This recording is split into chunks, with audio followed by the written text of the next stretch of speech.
What's up, bitches? Back for another fantastic video. Here today, finally, in the midst of all this panic and pandemic, we finally have something good, NFL free agency. I'm glad, because some shit's actually starting to happen. I'm very happy about that. The new CBA was also discovered. It was voted yes. So guys, starting next season, I believe we will have our 14 playoff games. So with that, my NFL predictions are already incorrect. Lovely, good for me.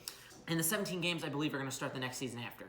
So that's going to be exciting. That's going to be fun. A lot of the league was very, very split on this. The vote was very, very close. I believe it was like 1,014 to like 960 something. It was extremely close. But they ended up voting just slightly for the new CBA. And honestly, I'm excited in half a way, and I'm disappointed in another half. I was fine with 16 games. 17 games I really doesn't feel like makes too much. I mean, a little more fantasy football, so that's nice. But the playoffs I like also. I like that we're going to have more playoff games. It's going to be more fun to watch. Saturday and Sundays and those first two rounds are going to be very hectic, and I like that. What we got here today, guys? Free agency. Ryan Tannehill signed a 4-year, $118 million contract. Absolutely insane.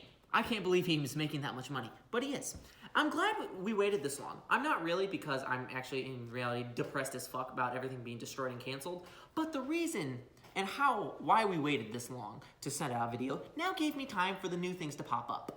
Biggest of all, Tommy B is no longer a New England Patriot. Tommy B is going to the Tampa Bay Buccaneers, and he's going to be the new star quarterback there for at least probably just a year. Probably just a year, because he's 42, maybe 2 at most. He's an old fuck, but he's there trying to give it one last shot, see if he can do something special. Guarantee he won't, but throws it out there. And with that, the New England Patriots dynasty is officially over. Thank fucking Christ. We've got other things going on, obviously. Phillip Rivers signed with the Indianapolis Colts.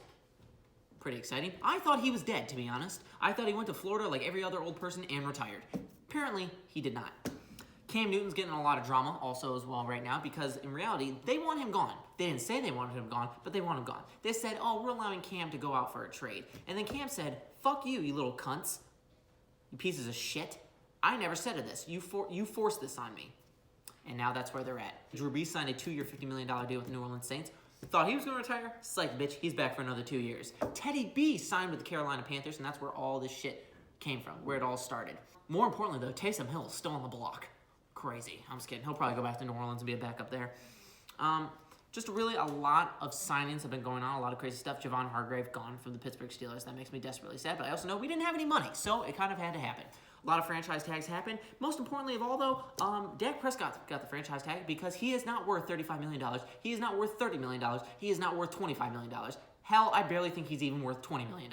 But because of the NFL and who they are and who the Cowboys are, and because they slightly won a couple games, now he's worth that much, apparently. If I'm the Cowboys, I fucking try to trade Dak, get rid of him in any possible way, get something out of it, and say, sayonara, you fucking loser bitch, you'll never win us anything. But, in other amazing news, Derek Watt of TJ and JJ Watt, their brother, signed with the Pittsburgh Steelers. Pretty crazy news. Only signed for like $1 million or so. That's the only sign the Steelers are ever going to make because we have no money. Thank you. Austin Hooper to the Cleveland Browns. That's going to be amazing. You know why? Because it's another soul that has lost his career going to Cleveland. That's right, guys. Cleveland Browns are trash, and they make everyone who's there trash. But that offensive firepower now is going to be absolutely incredible. Jack Conklin also signed there on Cleveland to make that O-line even better. I like what Cleveland's doing, especially on offense. We just need to finally see it become something, kind of turn into the fruition that it needs to be. Because Baker, maybe with a safer line, will be able to have more time to make the throws that he needs, because he has got so many weapons right now. And I'm truly excited to see what he could possibly do. Also, Marcus Mariota signed with the Las Vegas Raiders, and that could be a good game. I mean, good game, but that could be a good pairing, a good matchup. I like that, because if Derek Carr doesn't work out, or you can push Derek Carr to become even better due to a solid backup there behind him. I like that. I think Marcus Mariota could even take the starting job there, but only time will tell. Also, Byron Jones signed the richest contract for a cornerback in NFL history with the Miami Dolphins. Shocker, you have to pay everyone millions and millions more than they're worth in Miami, because who else are you going to get them there? The Buffalo Bills traded their first-round pick along with some other picks to the Minnesota Vikings for Stephon Diggs, which is honestly what the Bills needed. They needed a star wide receiver to take over because, in fact, Josh Allen could barely see his receivers. He had Cole Beasley and John Brown. Two guys who are under 6 feet, he can barely see. He needed a big guy, and he finally gets that with Stephon Diggs, not in a gay way. And another big trade happened was the Indianapolis Colts trading for DeForest Buckner of the San Francisco 49ers, which was kind of a weird move to me because Eric Armstead and DeForest Buckner, both from Oregon, were there on that D-line. And Eric Armstead was a free agent. And I thought, honestly, they liked DeForest Buckner more than they liked Eric Armstead. But then they signed Armstead and then traded Buckner. And I was just confused about the whole scenario. But what do I know? They traded to the Indianapolis Colts for their first overall pick. And honestly, now the 49ers are going to get some firepower. They have the 31st pick in the draft and the 13th as well. So I think that's going to go well for both of them. I like both scenarios there. Amari Cooper signed a 5-year, $100 million deal with the Dallas Cowboys. Not a shocker, but he is back. There are a few star players still on the free agent market, like Jadeveon Clowney and Chris Harris. There is obviously more free agency to come, more free agency to go. But those are the big things that have happened.